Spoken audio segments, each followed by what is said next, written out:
Sacrifícios.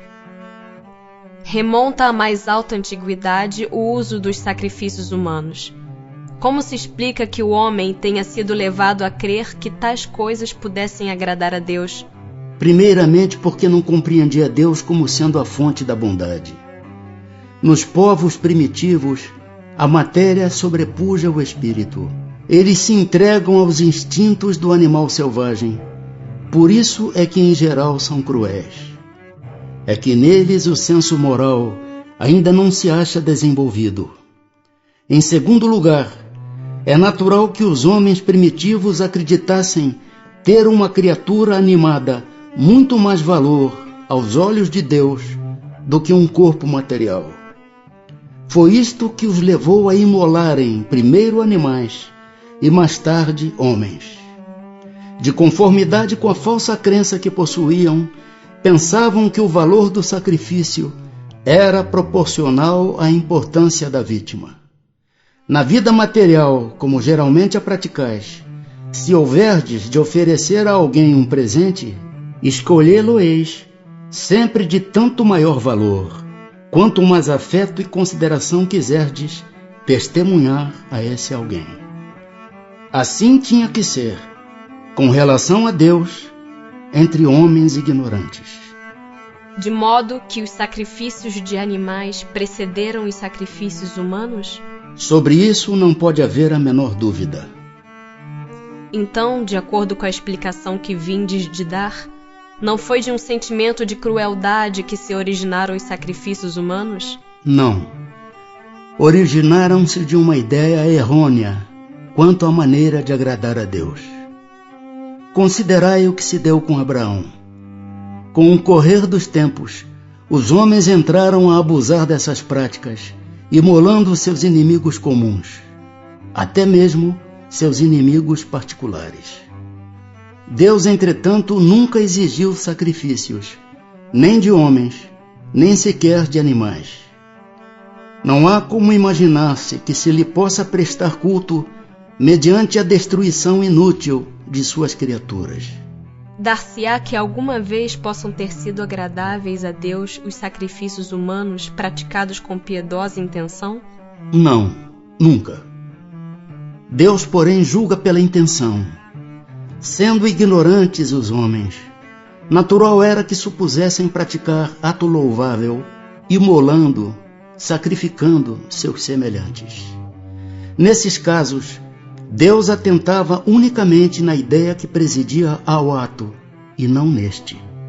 À proporção que se foram melhorando, os homens tiveram que reconhecer o erro em que laboravam e que reprovar tais sacrifícios com que não podiam conformar-se às ideias de espíritos esclarecidos. Digo esclarecidos, porque os espíritos tinham então a envolvê-los o véu material. Mas por meio do livre arbítrio, possível lhes era vislumbrar suas origens e fim. E muitos, por intuição, já compreendiam o mal que praticavam, se bem que nem por isso deixassem de praticá-lo, para satisfazer as suas paixões. Que devemos pensar das chamadas guerras santas? O sentimento que impele os povos fanáticos, tendo em vista agradar a Deus, a exterminarem o mais possível os que não partilham de suas crenças, poderá equiparar-se quanto à origem ao sentimento que os excitava outrora a sacrificarem seus semelhantes?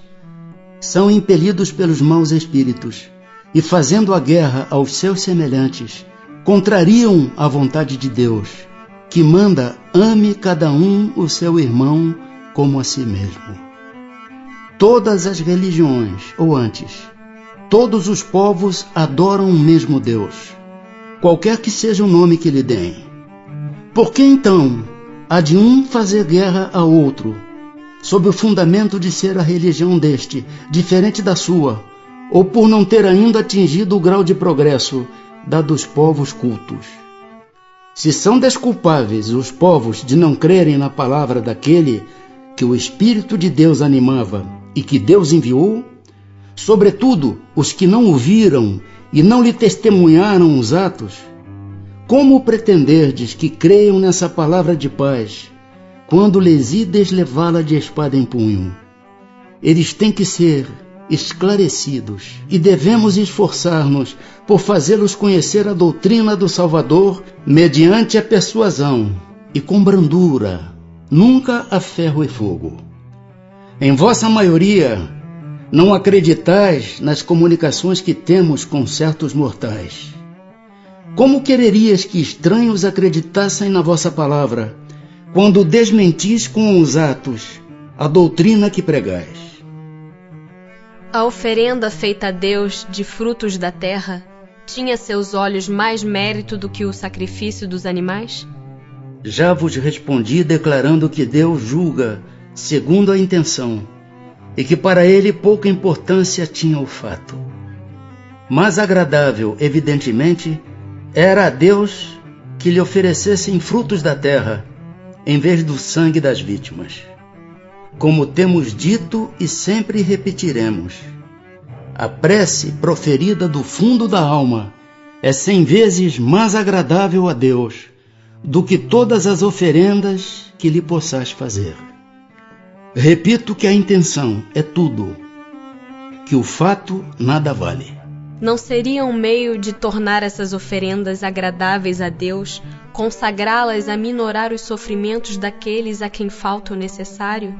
E neste caso, o sacrifício dos animais, praticado com fim útil, não se tornaria meritório, ao passo que era abusivo quando para nada servia, ou só aproveitava os que de nada precisavam?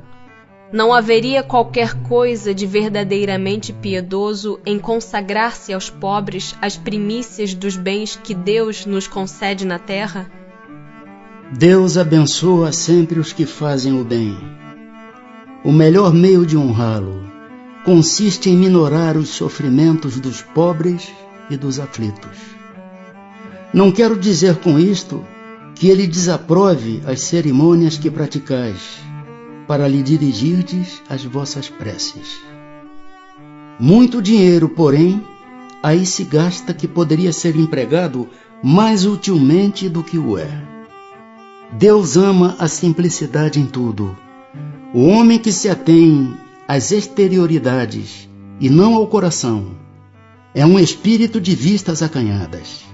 Dizei em consciência se Deus deve atender mais à forma do que ao fundo.